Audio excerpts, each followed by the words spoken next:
Episode 14 के part 2 की शुरुआत में हम मोयम को देखते हैं जो अपनी मॉम से कहती है उसको दानू पसंद है और वो दानू और योंदू के साथ हैप्पी रहेगी। इधर रियो के डैड बेसमेंट में जाते हैं जहां उनको अपने पुराने दिनों की बहुत सारी चीजें मिलती हैं, इंक्लूडिंग एक पॉम्स वाली डायरी जो उन्होंने अपनी वाइफ के लिए लिखी थी। तभी उनकी वाइफ भी वहां आ जाती है और दोनों अपने ओल्ड हैप्पी डेज को याद करने लगते हैं। फिर दोनों डिसाइड करते हैं कि अपने रेस्टोरेंट बंद कर देंगे और कुछ नया स्टार्ट करेंगे, पर उससे पहले दोनों बहुत जगह घूमेंगे। पर रियो की मॉम कहती है कि पहले अच्छे से फोटोज क्लिक करना सीख लो और उनको एक नया आइडिया आ जाता है। इधर सेओंग अपने फोन का अलार्म सुन के उठता है, फटाफट नहाने दौड़ता है क्योंकि आज वो रियो को प्रपोज करने वाला है। लेकिन वो अभी आधा ही नहाया था कि पानी कट हो जाता है, तो वो जल्दी से नीचे जाके अपने डैड से पूछता है जो बताते हैं वाटर टैंक क्लीनिंग हो रहा है इसलिए दोपहर तक पानी नहीं आएगा। पर सेओंग के बालों में अभी भी शैम्पू लगा था तो वो ड्रिंकिंग वाटर से ही अपना सर धो लेता है। फिर एक अच्छा सा शर्ट आयरन करने लगता है, बट उसको एक कॉल आता है तो वो तुरंत उठाता है, पर जाते हुए उसका पैर आयरन के वायर पर लगता है और आयरन उसकी शर्ट पे गिर जाती है जो पूरा जल जाता है। इधर लेडीज ग्रुप डिसाइड करती है कि वो क्रूज से अब्रॉड घूमने जाएंगी जो बहुत एक्सपेंसिव होने वाला था, जिसे सुन के रियो की मॉम सबसे ज्यादा टेंशन में आ जाती है क्योंकि उनके तीनों फ्रेंड्स अच्छे से सेटल थे। पर तभी सेओंग की मॉम रियो की मॉम को देखकर समझ जाती है कि उनको पैसे का प्रॉब्लम है। इधर रियो के डैड सेओंग के डैड को एक ट्रीट देते हैं और अपना रेस्टोरेंट बंद करने का प्लान बताते हैं, जिसके बदले वो उन्हें अच्छी सी फोटोग्राफी सिखाने के लिए कहते हैं और सेओंग के डैड मान जाते हैं। इधर स्कूल के बाद योंदू मोयम के मॉम के ऑफिस आती है और जब पूछा जाता है तो वो कहती है कि वो उनको कुछ देना चाहती है। फिर योंदू अपने हाथों से बनाया हुआ एक ओरिगेमी फ्लावर देती है। मोयम की मॉम पूछती है ये क्या है, तो योंदू कहती है कि वो सिर्फ उन्हीं को देती है जिसे वो पसंद करती है। उसने ये फ्लावर बेस्ट कलर से बनाया क्योंकि वो उनको देना चाहती थी और कहती है कि मैंने आपको काफी टाइम से स्माइल करते नहीं देखा इसलिए स्पेशल आपके लिए बनाया है। ये फ्लावर देकर मोयम की मॉम को बहुत अच्छा लगता है और सुबह योंदू से थोड़ा रूडली बिहेव करने पर वो खुद पे गुस्सा होती है। इधर सेओंग अपनी कार में विल यू मैरी मी का डेकोरेशन करवाता है जिसे देख के वो खुद भी काफी एक्साइटेड होता है। रियो का लेटेस्ट वीडियो पे ज्यादा व्यूज नहीं आए थे इसलिए वो थोड़ी अपसेट थी। तभी उसे याद आता है कि सेओंग ने उससे मिलने बुलाया था। जल्दी से रेडी होकर रियो निकलती है और जब वो सेओंग से मिलती है तो पूछती है कि आज हम कहाँ जाने वाले हैं। सेओंग कहता है कि पहले डिनर कर लेते हैं, उसने ऑलरेडी रिजर्वेशन कर दी है। थोड़ी देर चलते ही ट्रैफिक रुक जाता है, तभी पीछे वाली कार उसकी कार से टकरा जाती है जिससे कार का पीछे का पार्ट डैमेज हो जाता है और सेओंग को कार गैरेज भेजनी पड़ती है, जिसे उसका प्रपोजल का पहला प्लान फ्लॉप हो जाता है। रियो कहती है कोई बात नहीं, हम लोग कैब लेके रेस्टोरेंट चलते हैं। तो दोनों कैब लेकर रेस्टोरेंट पहुंच जाते हैं जो वही रेस्टोरेंट था जिसके लिए सेओंग को अवार्ड मिला था। पर आज वहाँ कोई और कस्टमर नहीं था, जिसे देखकर रियो पूछती है सच में ये जगह फेमस है क्योंकि यहाँ तो कोई भी नहीं है। तभी शेफ उनका खाना लेकर आता है। जिन्हें रियो की बात सुनाई देगी थी वो बताने ही वाले होते हैं कि ये जगह आज के लिए सिर्फ सेओंग ने बुक की है, पर तभी सेओंग उन्हें बीच में ही रोक देता है और कहता है कि रेस्टोरेंट और शेफ दोनों ही बहुत फेमस है। शेफ उन्हें एक स्पेशल डिश के बारे में बताने ही वाले होते हैं। तभी उन्हें हॉस्पिटल से कॉल आता है कि उनका बेबी हुआ है, जो न्यूज सुन के शेफ बहुत ज्यादा खुश हो जाते हैं। तभी सेओंग शेफ से कहता है अगर ऐसी बात थी तो आपको मुझे पहले बताना चाहिए था, तो मैं आज के दिन आपको परेशान नहीं करता। रियो कहती है फिर तो आपको अभी जाना चाहिए। इस पर सेओंग कहता है आप जाओ, मैं यहाँ संभाल लूंगा। शेफ उसके कान में आके गुड लक बोलता है और बताता है कि फ्रिज में एक केक रखा है। रियो कहती है जल्दी से खाना खा कर निकलना चाहिए, पर सेओंग कहता है नहीं, शेफ ने हमारे लिए एक स्पेशल डेजर्ट केक बनाया है, बिना खाए जाना सही नहीं होगा। खाना खत्म होने के बाद सेओंग किचन में केक लेने जाता है जिसमें लिखा होता है विल यू मैरी मी। वो केयरफुली केक लेकर आता है, पर जैसे ही रियो के पास पहुंचने ही वाला होता है उसका पैर उसके ही पैर से टकरा जाता है और केक नीचे गिर जाता है, जिससे उसका प्रपोजल प्लान ये भी फ्लॉप हो जाता है। इधर शाम को सेओंग की मॉम रियो के घर आती है। रियो की मॉम जेली बना रही होती है तो वो उन्हें भी ले जाने के लिए कहती है और बताती है कि लगता है हमारे हस्बैंड अच्छे दोस्त बन गए हैं, मैंने सुना आज दोनों साथ हमारी शॉप में खाना खा रहे थे। सेओंग की मॉम कहती है मुझे तुमसे एक जरूरी बात करनी है, जो क्रूज ट्रिप हमने प्लान की थी, चलो साथ चलते हैं। रियो की मॉम कहती है पता नहीं, सोचूंगी इस बारे में, अगर पैसे की बात है तो मैं दे दूंगी। जो सुनकर रियो की मॉम को बिल्कुल भी अच्छा नहीं लगता। वो कहती है तुम मेरे लिए पैसे क्यों दोगी। सेओंग की मॉम कहती है क्योंकि मैं तुम्हारे साथ जाना चाहती हूँ और वैसे भी ये ज्यादा पैसे नहीं है, एक फ्रेंड दूसरे फ्रेंड के लिए इतना तो कर ही सकता है। रियो की मॉम कहती है नहीं, फ्रेंड्स ऐसा नहीं करते,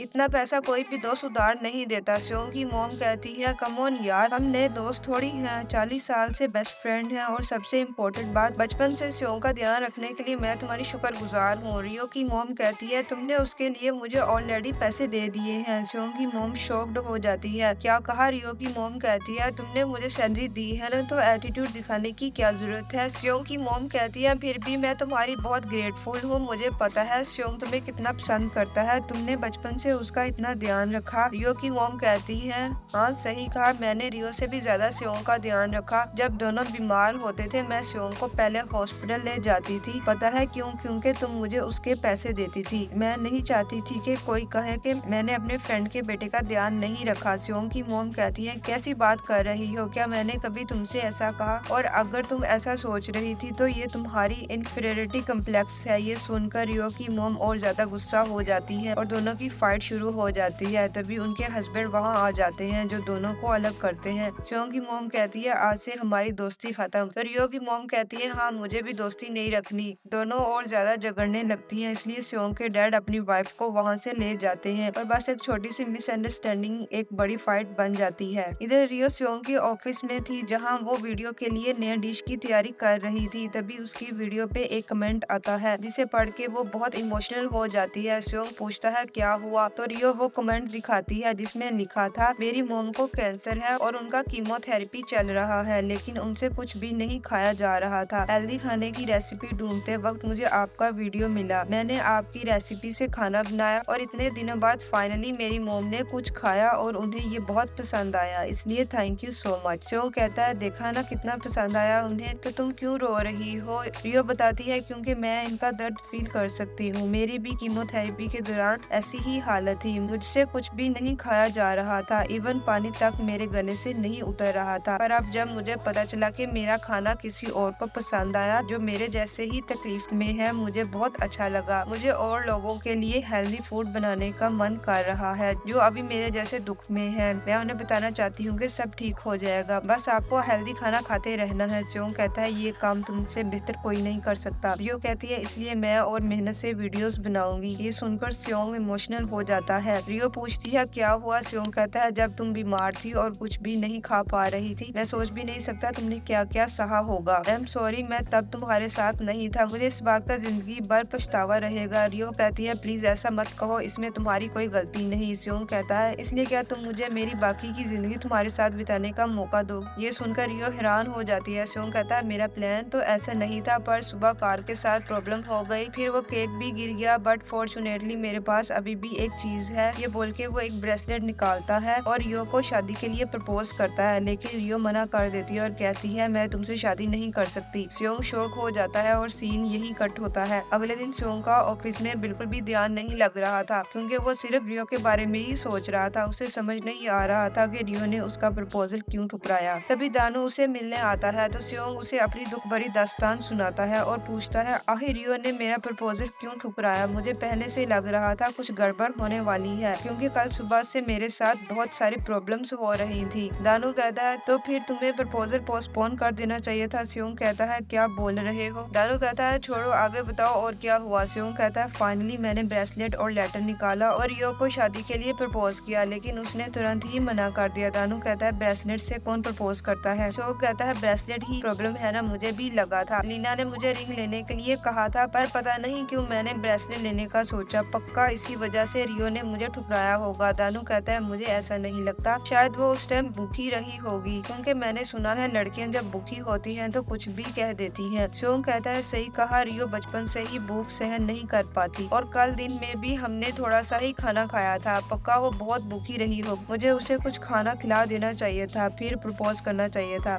एनीवेज थैंक यू, तुमने मेरा बहुत बड़ा प्रॉब्लम सॉल्व कर दिया। पर इधर रियो तो स्योंग के प्रपोजल के बारे में सोचकर सैड हो रही थी। दूसरी तरफ रियो की मॉम अपने हस्बैंड से कह रही होती है मैं ही पागल थी जो हिसू के लिए हर रोज इतना खाना बनाती थी। रियो के डैड कहते हैं उसने तुमसे कभी बनाने के लिए कहा भी तो नहीं। रियो की मॉम कहती है पर फिर भी वो मेरे लिए पैसा क्यों देगी, वो बहुत अमीर है तो क्या हुआ, मुझ पर तरस दिखाएगी, अपनी दोस्त को पैसे का रोग कौन दिखाता है। रियो के डैड कहते हैं मुझे नहीं लगता हिसू के कहने का ये मतलब रहा होगा, वो तुम्हारी इतनी पुरानी दोस्त है, शायद दोस्ती की वजह से कहा होगा। पर रियो की मॉम तो ये बात समझना ही नहीं चाहती थी। दूसरी तरफ स्योंग की मॉम भी अपने हस्बैंड से कह रही होती है शायद वो मुझसे बहुत जेलस है इसलिए वो इतने टाइम से मेरे बारे में ऐसा सोच रही थी। स्योंग के डैड भी उन्हें समझाने की कोशिश करते हैं कि शायद उनके कहने का ये मतलब नहीं था, पर स्योंग की मॉम उन्हें कुछ कहने का मौका ही नहीं दे रही थी। फिर दोनों के हस्बैंड एक दूसरे के घर का हालचाल पूछते हैं, लेकिन दोनों के घर पे सेम सिचुएशन चल रही थी, इसलिए दोनों रात को रियो की डैड के शॉप में मिलने का डिसाइड करते हैं। इधर मोयम की मॉम अपने ग्रुप में मैसेज चेक कर रही थी, पर सुबह से किसी का कोई मैसेज नहीं आया। तभी वो सामने मोयम, दानू और योंदू को एक साथ जाते हुए देखती है। तीनों बहुत हैप्पी लग रहे थे। तभी योंदू के शू लेस खुल जाते हैं, तो मोयम उसे शू लेस बांधने का एक नया तरीका सिखाती है। ये देखकर मोयम की मॉम को मोयम का बचपन याद आता है। उसे भी शू लेस बांधना नहीं आता था, इसलिए बार बार खुल जाते थे। तब मोयम की मॉम ने उसे एक नया तरीका सिखाया था जो आसानी से नहीं खुलता। अब मोयम को योंदू के साथ देखकर और तीनों को इतना खुश देखकर मोयम की मॉम अपनी नाराजगी खत्म कर देती है। शाम को जब तीनों घर के बाहर से गुजर रहे होते हैं, तो वो मोयम से सबके लिए खाना ऑर्डर करने के लिए कहती है। दानू से पूछती है कि उसे क्या पसंद है और योंदू के लिए उसका फेवरेट खाना ऑर्डर करने के लिए बोलती है। इससे योंदू बहुत ज्यादा हैप्पी हो जाती है, तो मोयम की मॉम उसे गोदी में उठा लेती है और सबको घर आने के लिए कहती है। ये देखकर दानू और मोयम बहुत खुश होते हैं। इधर रियो और सोंग के डैड शॉप में मिलते हैं। अपनी वाइफ्स के झगड़े सुलझाने के लिए दोनों साथ में ड्रिंक करने लगते हैं और रात बहुत हो जाती है। जब रियो के डैड घर नहीं आते, तो रियो की मॉम उनके शॉप के पास वाले स्टोर में कॉल करती है, जहाँ से पता चलता है रियो के डैड और सोंग के डैड साथ हैं और दोनों शॉप में ड्रिंक कर रहे हैं। इधर सोंग की मॉम को भी ये बात पता चलती है और दोनों अपने अपने हस्बैंड्स को लेने के लिए पहुंच जाती हैं। कौन पहले शॉप में जाएगा, इस पर दोनों झगड़ने लगती हैं